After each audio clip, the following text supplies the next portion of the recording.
ایران در میانه مذاکرات و در مسیر یافتن یک راه حل دیپلماتیک بود که هدف بمباران قرار گرفت. از مقامات رسمی گرفته تا مردم عادی همه معتقدند که این پروژه مشترک بین آمریکا و اسرائیل بوده و در واقع از مذاکرات به عنوان پوششی برای فریب ایران استفاده شده. حالا دیگر در ایران تمایلی به مذاکره و اعتمادی به طرف مقابل وجود ندارد. همه مردم ایران، حتی آنان که قبلاً به دیپلماسی خوشبین بودند، علناً میگویند مذاکره با کشوری که به طور مستقیم به ما حمله کرده بی نتیجه خواهد بود. این مسئله غرور ملی را خدشه‌دار کرده، زیرا اکنون مردم ایران با این واقعیت روبرو شده اند که آمریکا به دنبال تسلیم ایران است، نه یک توافق عادلانه. خواسته هایی که آمریکا برای مذاکرات مطرح کرده آشکارا میگوید که هدف مهار تمام قدرت ایران است، نه صرفاً مسئله هسته‌ای. این خواسته ها عبارتند از: 1. ایران باید از تمام حقوق خود در زمینه غنیسازی صرف نظر کند و تمام ذخایر اورانیوم غنی شده خود را تحویل دهد و همه تأسیسات غنیسازی را نابود کند. 2. زرادخانه موشکی ایران باید از بین برود و توان موشکی کشور محدود شود. از جمله برد موشک‌ها باید به زیر 500 کیلومتر کاهش پیدا کند. 3. نفوذ و قدرت منطقه ایران و نیز توانمندی‌های صنعتی، لیزری و فضایی نیز میبایست محدود شوند. As a matter of fact, Iranians do not trust the United States. They do not mean to go into talks with the United States, especially after the recent bombing. If there was any kind of inclination for negotiations now, Iranians believe that they were in the midst of negotiation, diplomatic solution, when the U.S. deceived them and launched a war alongside Israel. Here, everyone believes that from to the that was a joint project by the United States and Israel altogether. So, nobody is willing for diplomacy with Washington now because they have attacked Iran.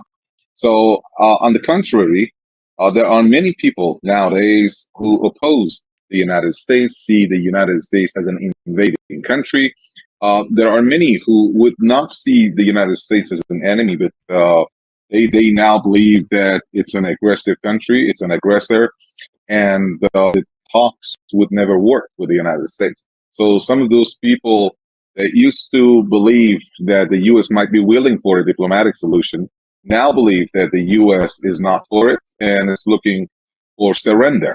This has hurt the people's pride here because they have come across, they are faced now with a reality that the United States is not showing any kind of respect for their sovereignty, for their rights. The kind of talks that Donald Trump is offering is not for a deal, but for surrender. This was the initial offer that Donald Trump gave to Iran when he ascended to power.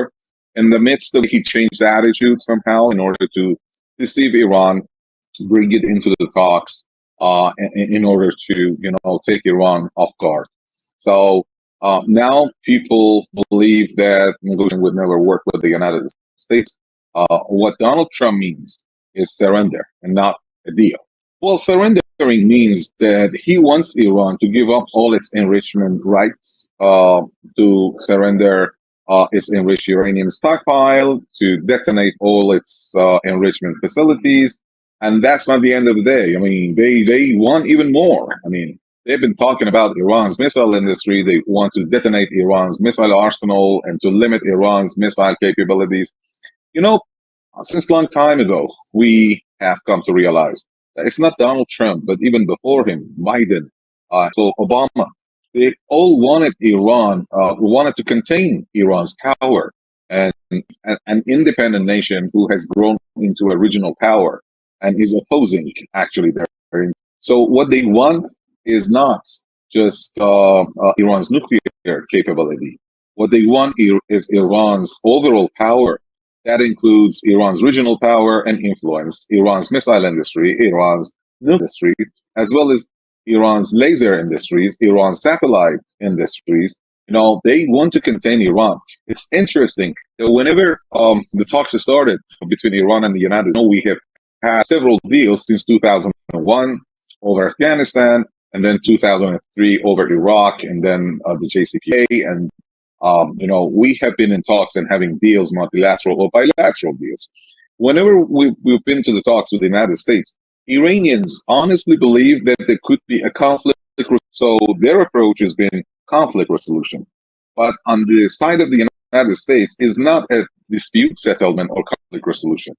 They have never been shy of shouting that they are not pursuing this approach in pursuing containment to contain Iran's power.